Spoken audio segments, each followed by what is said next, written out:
մենք հասցրինք այս կարճ տեսանյութի ընթացքում մի ամբողջ էմոցիաների սպեկտր առնել, հուզվել, ժպտալ, փշակվել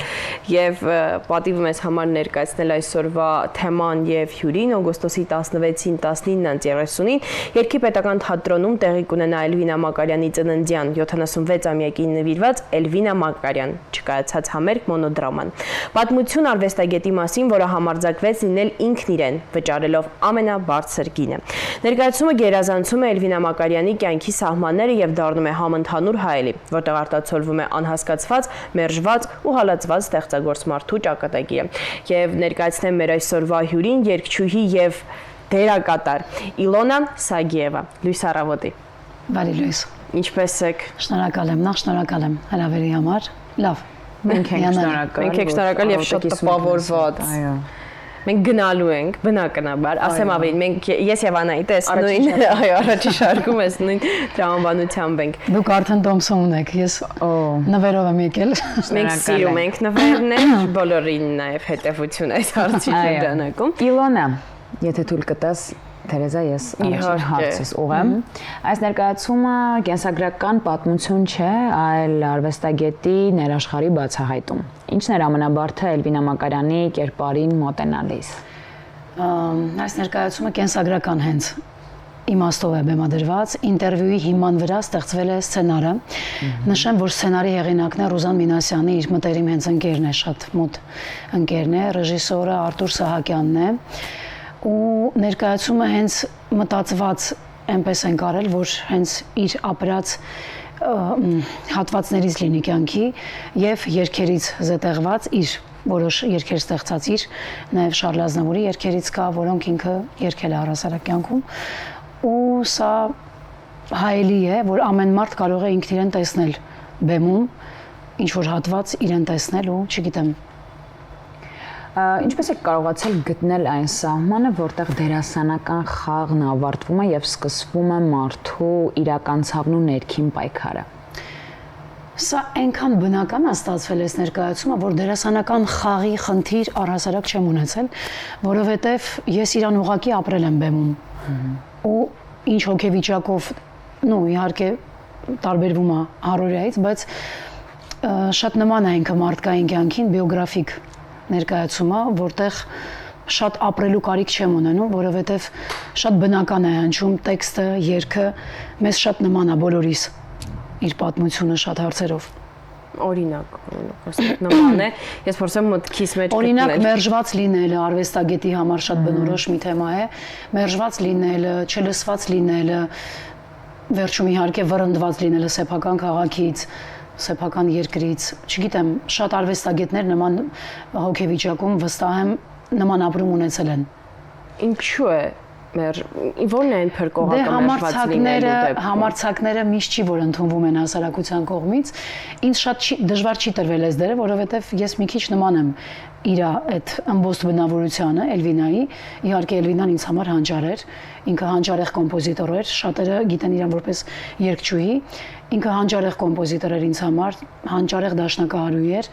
իհարկե հետո արդեն հետաքրքիր ոճով մատուցած իր ստեղծագործությունները երգչուհի առհասարակ ըմբոստացած արվեստագետներին ոչ միշտ են ընդունում եւ առհասարակ ճիշտը, սեփական տեսակետից ճիշտը ոչ միշտ է ընդունվում։ Երևի պատճառը դա է կարծում եմ, որ սեփական տեսակետ ես ունենում, չես ճկվում ու ճկուն չես լինում, մի քիչ բարդ է։ Իսկ եթե մի բանը բարդ է հասարակության համար, ինքը չի ընդունվում։ Նույն ճակատագիրը Էլվինային է ինձ թվում է հասել ու միգուցեև տարբերվում էր շատ հարցերով։ Թե որպես կոմպոզիտոր, թե որպես հետաքրքիր ձայն ունեցող երգչուհի, չեմ ուզում իր տեղը շատ տենց տեսակետեր դնեմ, բայց կողքից որ նայում եմ, այո, շատ տարբերվում է շատերից։ Ներկայացումը բարձրացնում է ստեղծագործող մարդու մերժված լինելու թեման։ Ձեր կարծիքով այսօր հասարակությունն ավելի պատրաստ է ընդունելու իր ճակերտավոր տարօրինակներին, թե այդ խնդիրը դեռ նույնքան արդիական է։ Հիմա մեր օրերում ես կասեի մի քիչ մարդիկ համարձակ են եւ մի փոքր, բայց չէ, բայց ես հույս ունեմ, որ դա կշատանա, որովհետեւ ես լավատես եմ։ Հիմա մի քիչ մարդիկ համարձակ են ու երևի արդեն սկսում են ի վերջո արդար նայել եւ մի քիչ շնորհքով մարդկանց ավելի տեղ տալու։ Երկար չես կարող թաքցնել անտաղանդին բեմում, չես կարող երկար դա մատուցել, որովհետեւ դա մի օր, չգիտեմ, փուչիկի պես տրակելու է։ Իհարկե։ Մենք գիտենք Էլվինային իր աշխատանքներով, բայց ինձ հետաքրքիր է դուք որպես դերասանուհի, որ կողմից եք նրան ճանաչել, ինչ փաստահավաք աշխատանք եք իրականացրել, կա արդյոք որևէ տեղից ինֆորմացիա, որ այսպես ձեր արձեռն հանձնվել է եւ դրա հիման վրա եք սկսել աշխատել։ Էլվինա Մակարյանի հետ ծանոթացել եմ 14 տարեկանից, երբ որ մետրո թատրոնում մանկական ստուդիա կար, այնտեղ խմբակի էի գնում, թատերական երազանքներիս հետևից էի գնում, ասենց ասած, ու այնտեղ ես ստացա Վհուկի դերը, որտեղ Վհուկի այդ ձայնագրությունը Էլվինայի ձայն էր։ Ու որ ես երգում էի ներկայացման ժամանակ, ինձ շատերը ասում են՝ «Վա, ինչ սիրուն այս երգում քո ձայնը», ասում սա ես չեմ երգում, սա Էլվինայի ձայնն է, ու 14 տարեկանից այսպես Էլվինան ինձ հետապնդել է մինչև մեծացել եմ Աքսել Վագանիչի մոտ, Կոկայի մոտ, Աքսել Բաքունցի մոտ ջազ քոլեջում, որ ընդունվեցի, ինքը ինձ որ լսեց, ասեց՝ «Ափսոս, Էլվինան այստեղ չի», իսկ Էլվինան նախորդ տարին արդեն մեկնել էր ընդմիշտ Ամերիկա։ Ու այնտեղ ամեն տեղ իր անունն էի լսում ասոցացված իմ ձայնի հետ կապված, այսպես որ խոսում էի։ Հետո մի օր տղաները երաժիշտները ասեցին՝ «Իլոն, չես ուզում Էլվինային նվիրված մի հատ sense մեծ սիրուն համերգ դնես»։ Ասի ճիշտ ասած, չգիտեմ, արդեն այն որ ոնց որ պարտքի զգացում ունեի, արդեն չէի կարող հրաժարվել։ Գաֆեսչյան արվեստի կենտրոնում 9 տարի առաջ Էլվինայի 10 տարի արդեն ինքը չկար։ Իր տարեդարձին նվիրված Գաֆեսչյան արվեստի կենտրոնում ունեցա մենահամերգ Էլվինա Մակարյանի նվիրված ու շատ հետաքրքիր տենց համերգ էր, առաջին տենց մեծ։ Ու այդ համերգից տենց սկսվեց։ Հետո ես Արտուր Սահակյանին առաջարկեցի 2 տարի առաջ անընդհատ դեր էի խնդրում թատրոնից, որ դուրս եկա, երաժշտական կամերային թատրոնում էի դեպ աշխատում 15 տարի տենց որ հետո թատրոնից դուրս եկա, թատրոնի կարոտը ինձ ցենց ստիպեց նորից Արտուր Սահակյանին դիմեմ, խնդրեմ ինձ փոքրիկ դեր ենքան որ մի դեր տա, որպեսզի ես կարողանամ նորից թատրոն վերադառնամ։ Ինքը առաջարկեցի իրան, որ գա անպայման նորից հերթական Գաֆեսչյան արվեստի կենտրոնում Էլվինա Մակարյանի նվիրված համերգ ունեցա, հրավիրեցի իրան, ասեցի՝ «Լսի, արի տես, եթե մի քիչ նմանություն կլինի, իր բիոգրաֆիկ ինչ որ հետաքրքիր ներկայացում անենք»։ Եկավ ու տենց ընթացք տվեցինք Ռուզանի Մինասյան ծանոթացրեցի Արտուրի հետ, ինքը ինտերվյուի հիման վրա գրեց սցենարը ու այդպես ներկայացումը ծնվեց։ Շատ հետաքրքիր հուզիչ sense օրեր ենք ունեցել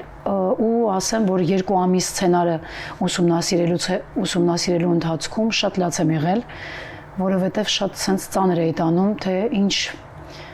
ինչ օրն են իրան, ասենք, տենց գցել շատ կողմերից էլի, չգիտեմ։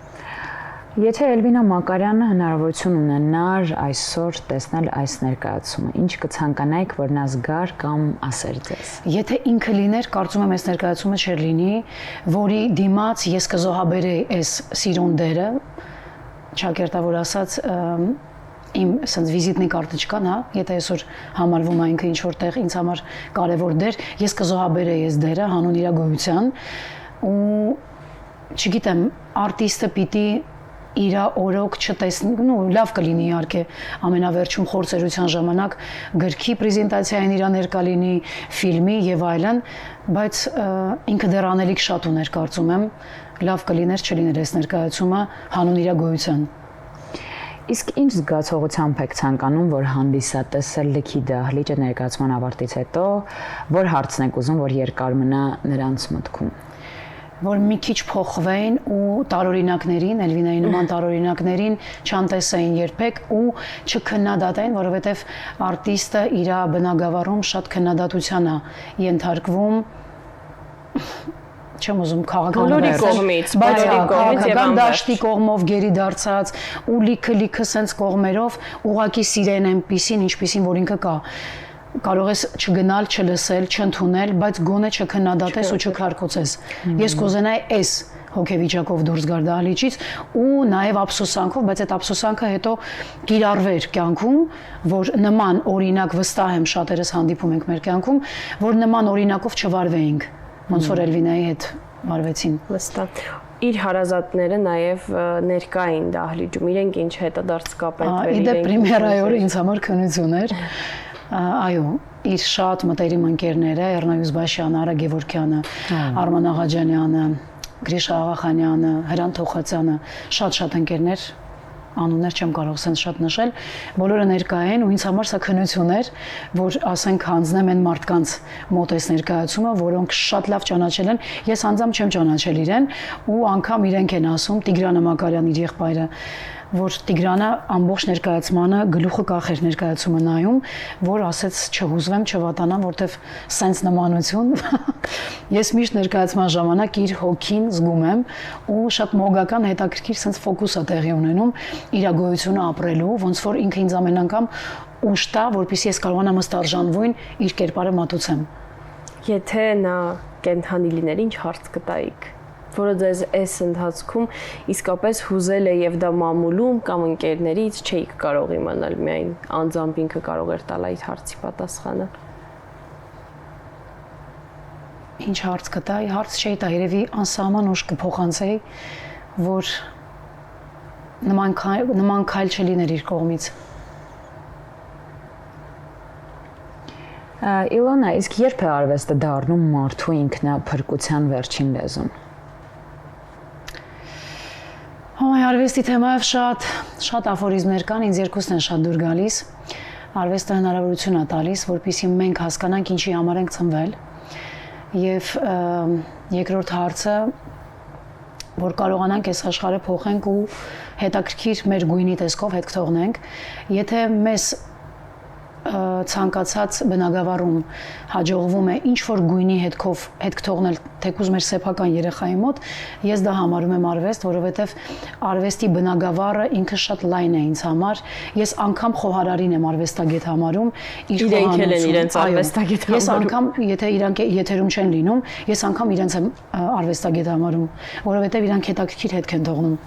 կյանքում։ Ձեզ համար ամենասիրելի կտորը որն է ներկայացման, որն է այդ կուլմինացիան ձեր ներսում, որ կտորին։ Ռոմանոս Մելիքյանի վարդը երգի հատվածն է, գովազդում դա չեք տեսնի, ներկայացմանը համել ինտրիգ կլինի, կգաք ներկայացման, որը տղային նվիրված սենց ձևով, ներկայացման մեջ է դա շեշտը դրված, որ տղայի համար է երգում, երևի ամենահուզիչ երգը դա է, որ ես միշտ հուզվում եմ, ներկայացման շատ հատվածներ կա, որ չհուզվել հնարավոր չի, ես հանդիսատեսի հետ հավասար հուզվում եմ խաղալուց, երևի այդ երգը։ Իսկ մեզ համար ակապելլա ինչ որ կտոր այսօր կկատարեք, որ նաև այսպես անոտացիա լինի մեր հեռուստադիտողների համար, էլ ավելի մոտիվացվեն գալ ներկայացմանը։ Ես կկատարեմ Կոմիտասից մի ստեղծագործություն, որը Էլվինան երգում է ներկայացման մեջ։ Իսկ թե ինչու է դա երգում, այդ գաղտնիքը դուք կբացահայտեք ներկայացման մեջ։ Իմացեք։ Մինոպե։ Արտիստի համար բավականին բարդ է առավոտյան երգելը։ Չէ, ես տենց խնդիր չունեմ։ Հա, ես եւս։ Երկողը երգում է, չի երգում, չկա տենց բան։ Հես գիշեր լուսնակ գիշեր վայ լե լե լե լե լե լե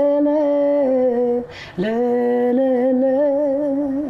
վայ լե լե լե լե լե լե լե լե ձուն եկել գետին նախշել ով է տեսել սիրած յարը մորանա ով մորանա ջուղթ աչքերով կուրանա։ Վաու, բրավո, շատ գեղեցկացրեցիք մեր եթերը եւ առավոտը էլ ավելի պայծառացրեցիք։ Հնարավոր է փաստորեն առավոտներն էլ ավելի պայծառացնել գեղեցիկ կատարումներով։ Ես եկել ձեզ մոտ։ Ես վերել եմ ձեզ հրավիրատոմս։ Մենք անպայման գալու ենք, անպայման 6 ամյակն ենք նշելու այս տարի եւ ներկայացման 1 ամյակն է, որովհետեւ պրեմիերան եղավ անցած տարի իր տարեդարձին։ Ինչ ասեմ, Շատ երջանիկ ու ուրախ կլինեմ, որ գաք։ Շնորհակալ ենք շատ հրավերի համար, մեր եթերը այսպես ծաղկեցնելու համար։ Ես շնորհակալ։ Շնորհակալություն մեր հեռուստադիտողներին մեզ հետ մնալու եւ միանալու համար։ Մոտ 1 տարի շարունակ մենք այս եթերից ձեզ ասել ենք բարի լույս առավոտի եւ իսկապես փորձել ենք, կարող եմ իմ եւ մյուս գոլեգաներիս անունից ասել, փորձել ենք գեղեցկացնել եւ հնարավոր դրականը տալ գոնե թե առավոտյան։ Շնորհակալություն եւ կհանդիպենք հաջորդ եթերաշրջանին։ Լավ մնացեք։